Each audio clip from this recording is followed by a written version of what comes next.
La grande interview, Edwige Chevrillon. Bonsoir à tous, bienvenue dans la grande interview. Ils sortent tout juste, ils sont arrivés en courant du salon de l'agriculture. Deux invités ce soir, Nicolas Chaban, le patron, vous le connaissez évidemment. C'est qui le patron? Le patron de C'est qui le patron? Bonsoir Nicolas. Bonsoir. Merci d'être là.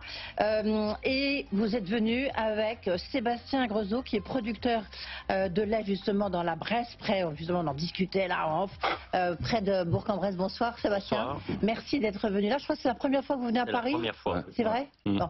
Donc c'est vraiment vrai. Mais en revanche, on vous a vu dans un super reportage qui a été fait par mes confrères de TF1. On vous voit tous les deux en train de promouvoir justement l'initiative de C'est qui le patron que nous sur BFM Business on connaît bien. Il y a une chose qui me frappe, Nicolas Chaban, c'est qu'on s'en souvient, l'année dernière, c'était quand même très très chaud pour Emmanuel Macron. C'est un climat complètement différent.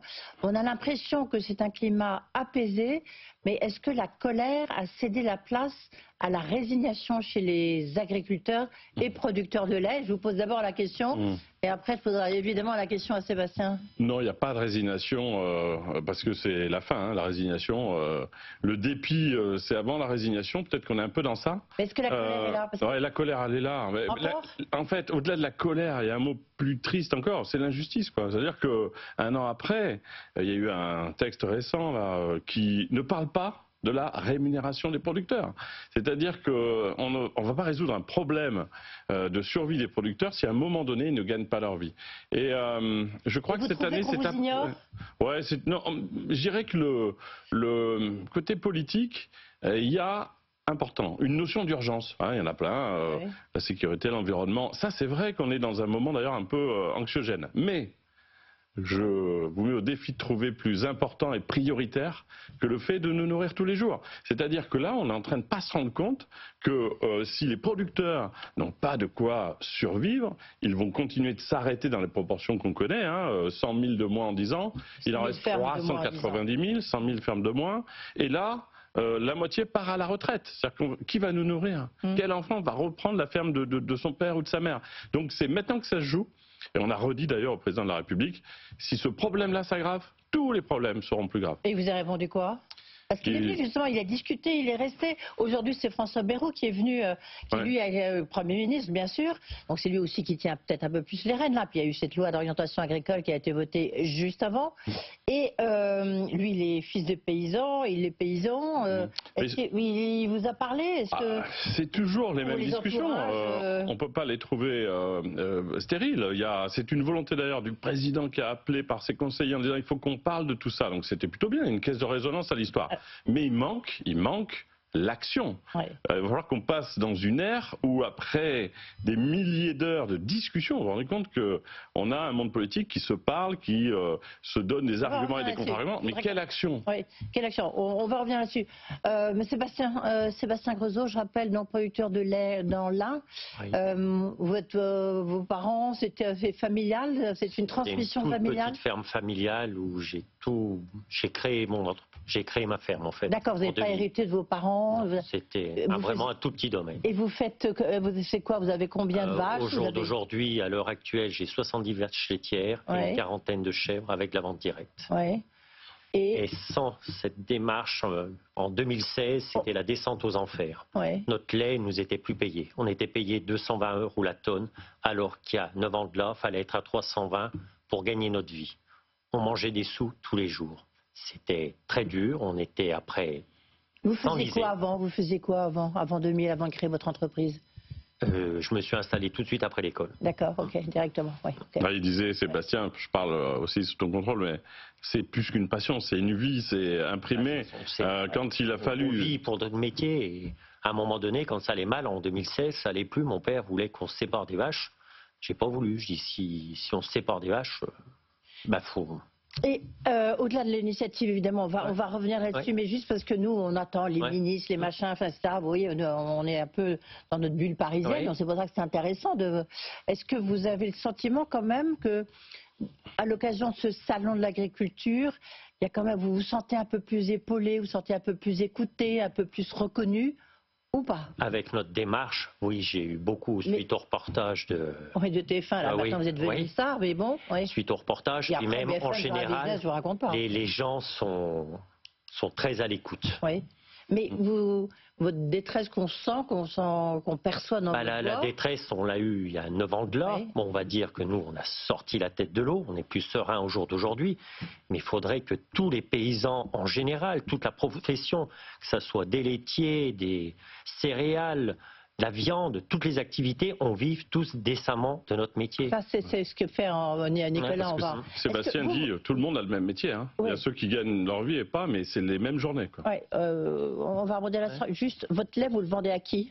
Du coup, notre lait, au jour d'aujourd'hui, il est commercialisé par le biais de la laiterie LSDH, laiterie de Saint-Denis-l'Hôtel. D'accord, oui, non, mais parce qu'il y a toute l'affaire Lactalis aussi, on a vu...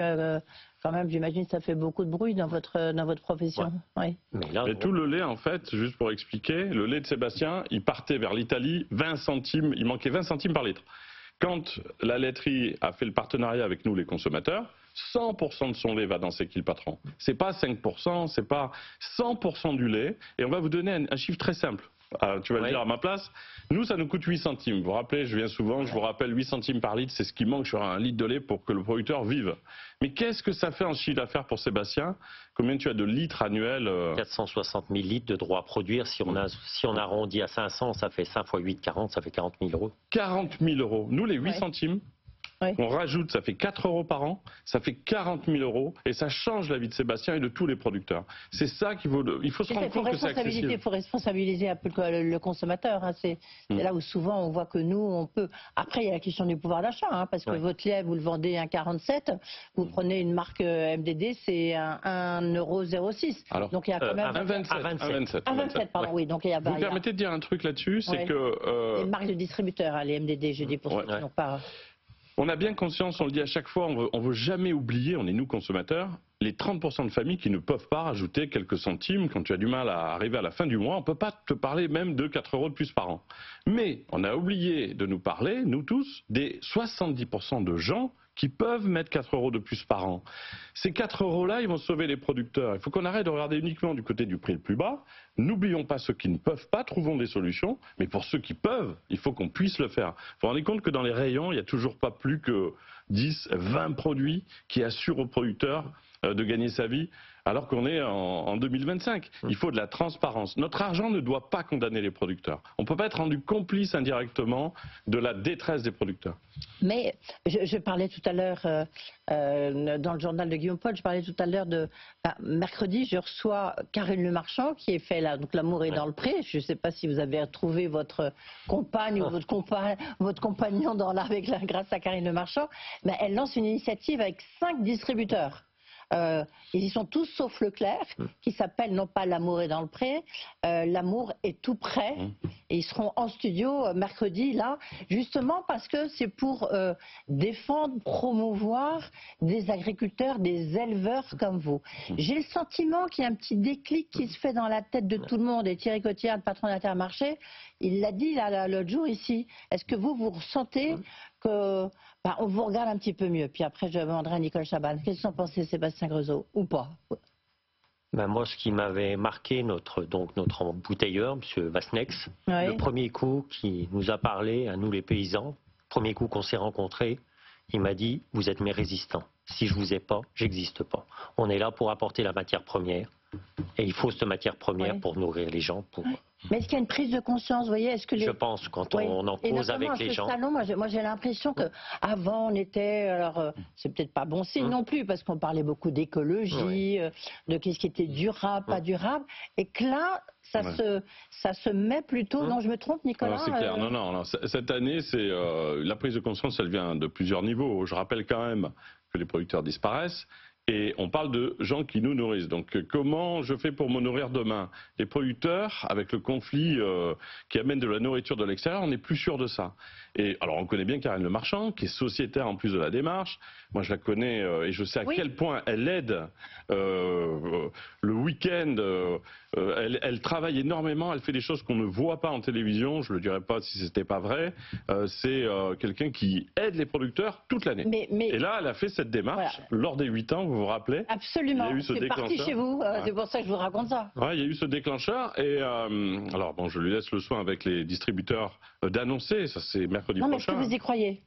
Oui, moi j'y crois parce que... Est-ce que la bonne foi d'un Thierry Cotillard, d'un Dominique Schelcher, d'un Guillaume Darras, donc qui sera en plateau le patron d'Auchan, est-ce que vous y croyez, vous, c'est qui le patron? Vous êtes battu quand même un peu contre cette grande distribution, puis vous, après, vous nous direz quand même si le producteur de lait, lui, il y croit. Les premières années, on avait pu réserver les premières années, parce que nous, on est des consommateurs, encore une fois, on est indépendants, on n'est pas un fournisseur, et on dit ce qu'on pense, et notamment aux distributeurs quand ça ne va pas.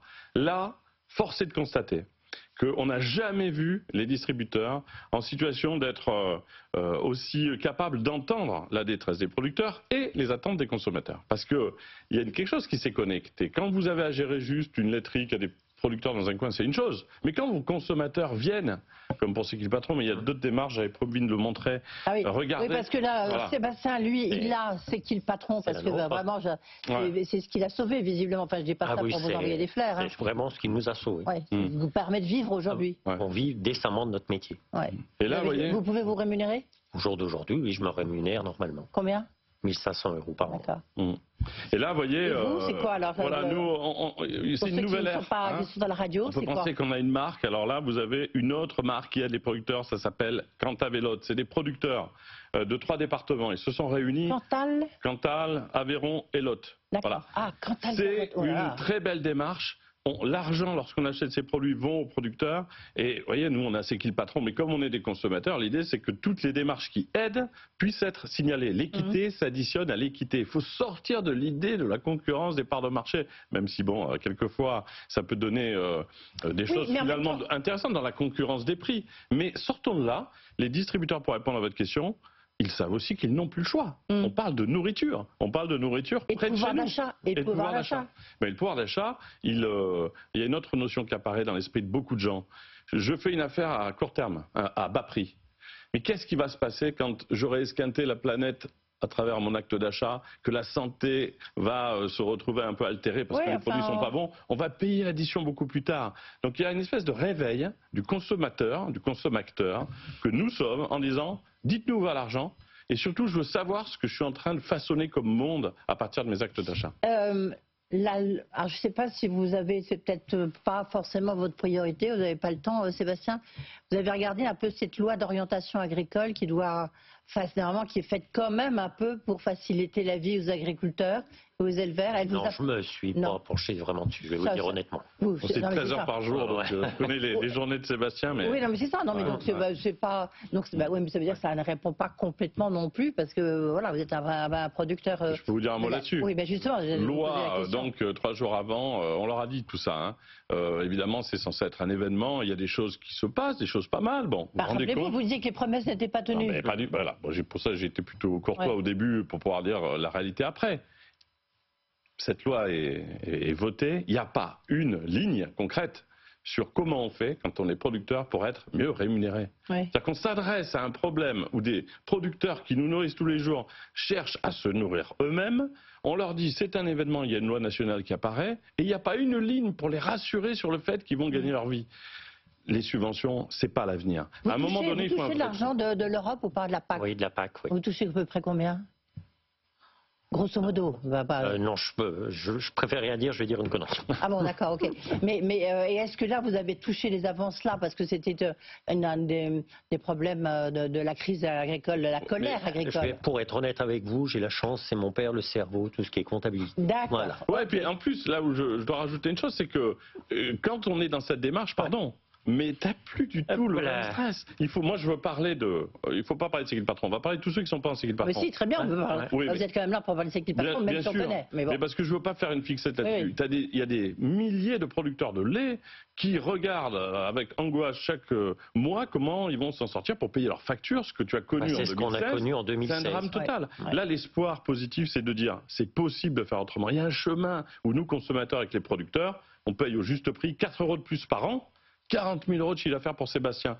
Ce rendez-vous, il est touchant pour nous parce que c'est pas nous qui vous le disons, c'est clairement les producteurs. Faisons ça pour tous les producteurs en France. Mais cette loi agricole, donc pour vous, elle est insuffisante. Allez, tout le monde le sait. Hein, c'est la question de la rémunération. Ils ne savent pas comment faire. Egalim essaye de trouver des solutions, mais on l'a dit depuis le début, tant qu'il n'y aura pas le seul acteur, le vrai patron dans les rendez-vous qui s'appellent des négociations commerciales, tant qu'il n'y aura pas le consommateur, eh bien, rien ne se passera, puisque vous avez un jeu d'équilibre entre les lobbies, les habitudes, les prises de décision par défaut. Il faut qu'il y ait Madame Emmanuelle Lassène, je vais la citer, Sébastien Constantin, des vrais gens de la vie. Ils sont là, ils lèvent la main en disant « Bonjour, vous êtes la grande marque qui s'appelle X ou Y.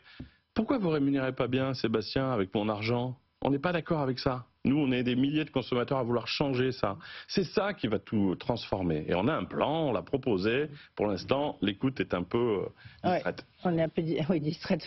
Pour une fois, vous êtes diplomate, c'est assez rare. Cette initiative, alors on ne va pas entrer dans le détail parce que tout sera dévoilé mercredi, mais de ces grands distributeurs avec Karine Le Marchand, en disant, en fait, on va... l'amour est tout près, c'est-à-dire avec les agriculteurs, il faut que ce soit des toutes petites exploitations, en fait, pourront vendre directement, parce que vous ne rentrez pas dans les centrales d'achat, évidemment, pourront vendre directement dans le Auchan du coin, dans le Super U du coin, dans l'Intermarché du coin. Tu vends des fromages comme ça ou pas? Vous le faites déjà? Oui. Et ça marche? Enfin, pour vous, c'est important ou c'est de la pub? C'est quoi? On en vend une petite partie, mais pour nous, c'est moins intéressant que de vendre vraiment en direct aux consommateurs. Et puis, oui, mais les circuits courts, c'est ça. Circuit court, tout le monde ne peut pas faire le circuit court. C'est très demandeur de main-d'œuvre. Il faut être à la fois paysan, il faut transformer, il faut vendre, il faut être linéaire toute l'année et il faut aimer les gens. Oui, donc ça fait beaucoup. Et comment vous vendez directement, vous? Je vends chez moi tous les samedis matins. Ah oui, ça, donc vous allez chez vous, quoi. Et dans le petit marché de mon village le dimanche matin. Comme ça se fait souvent. Hein, je l'ai dit aussi aux distributeurs. Sur c'est comme ça que ça se passe. J'en parlais avec Carrefour, il y a Thierry Cotillard, il y a Alexandre Moupard, il y a quand même du beau monde rassemblé là autour de cette initiative. Tous les jours, il y a des magasins qui sauvent des producteurs.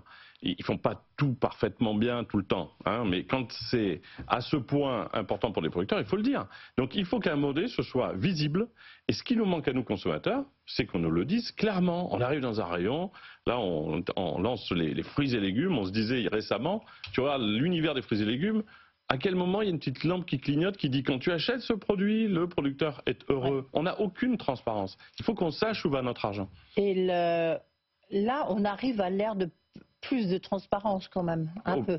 Obligatoire, elle va être forcée, les consommateurs vont rien lâcher, parce que je répète que l'ensemble de ce monde économique ne dépend que d'une chose, et ça c'est un message d'espoir pour nous consommateurs, ça ne dépend que de l'argent qu'on amène vers une marque, un produit. Bon, si à un moment donné on se coordonne un peu, qu'on amène notre argent, ça coûtera le même prix, hein, peut-être moins à la fin, à des endroits qui ont des répercussions positives sur l'environnement, les producteurs, la qualité de vie, on va faire bouger ce gros paquebot là qui part un peu. Là, on était avec le lait de Sébastien qui tient votre brique bleue qu'on connaît tous dans les supermarchés ou les intermarchés ou autres. Vous avez, parce qu'il y a en fait il y a plein d'initiatives comme la brique rose. Il y a Faire France, il y a le lait d'Alsace, il y en a d'autres. La souveraineté agricole, ça vous dit quelque chose? Oh mon Dieu.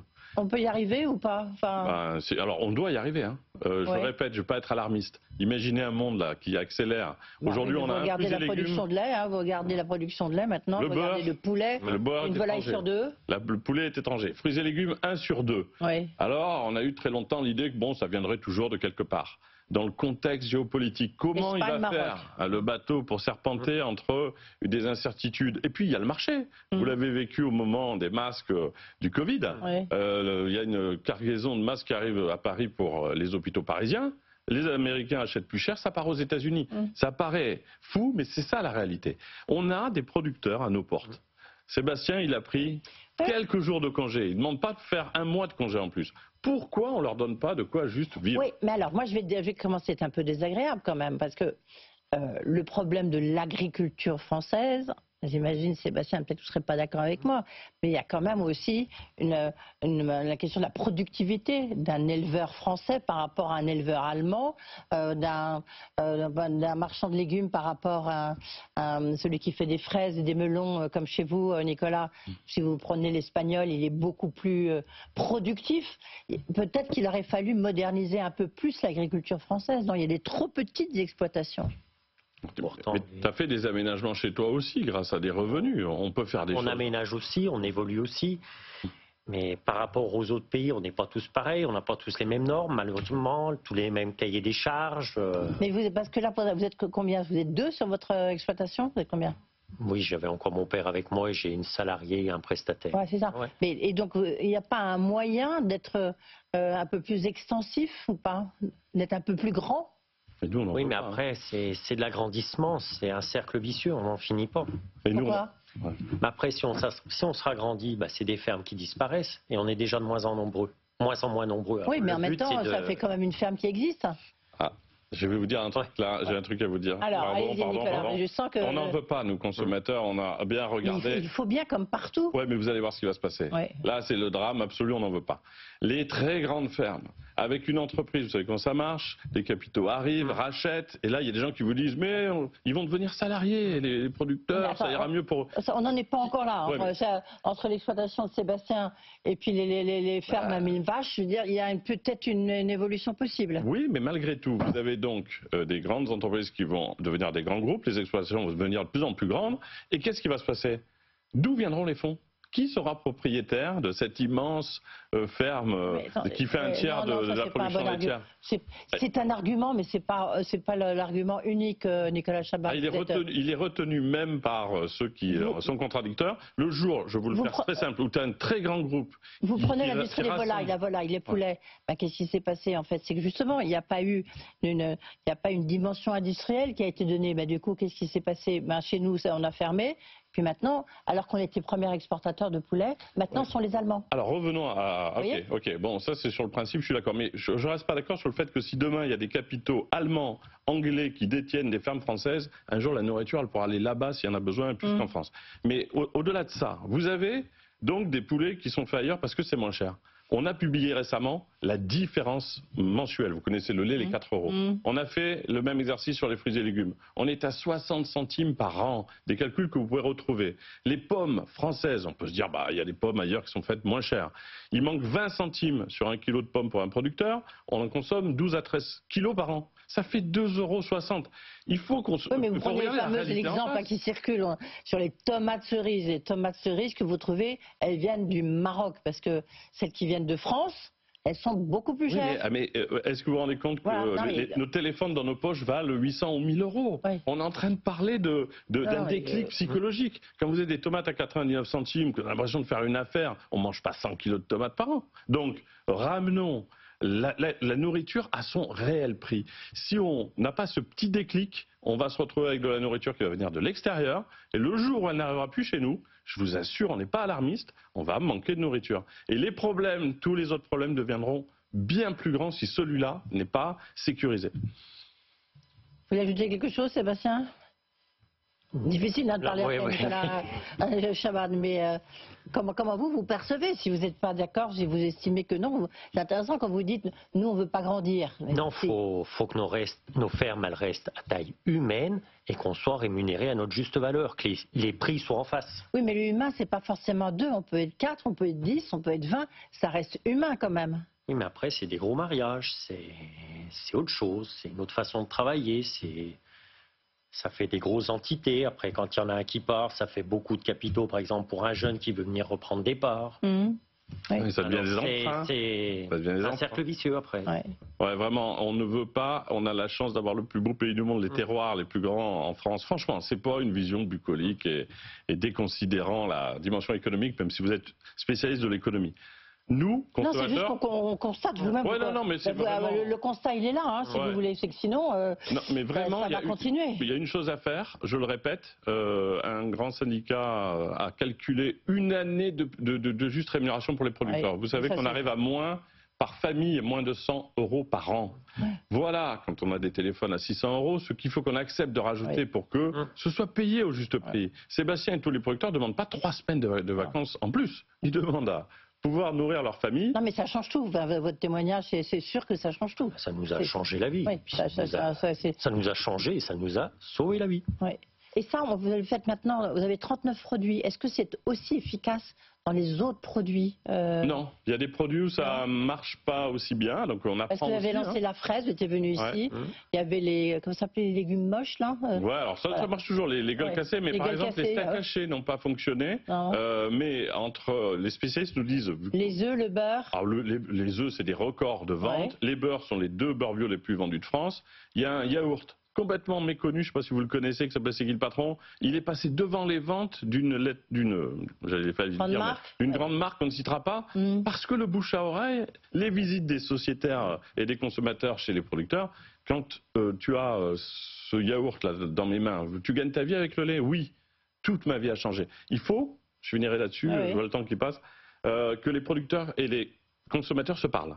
On va se mettre d'accord. C'est notre argent qui est organisé pour nous par d'autres. Faisons en sorte de relever la tête de façon bienveillante et de rappeler que c'est nous, les consommateurs, qui amenons l'argent dans les magasins et vers les grandes marques. C'est nous qui avons cette responsabilité-là de sauver des exploitants comme Sébastien. Voilà. Comme tous et comme tous les collègues. Parce qu'on a un très beau métier, mais il faut en vouloir, mais il faut que les prix soient là pour qu'on en vive.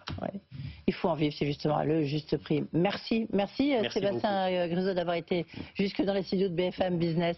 Merci Nicolas Chaval, C'est qui le patron. Bon salon de l'agriculture parce que ça continue. Vous avez été voir Houppette? Oui. Elle est près de chez nous. Le stand de C'est qui le patron est juste à côté pour ceux qui veulent venir. Voilà. On ira vous voir et puis donc rendez-vous aussi mercredi avec Karine Le Marchand et donc Guillaume Darras, le patron d'Auchan. Lui, je crois que c'est la première fois qu'il parle aussi. C'est comme vous, Sébastien. Bonne soirée. Tout de suite, vous retrouvez Guillaume Paul. La grande interview sur BFM.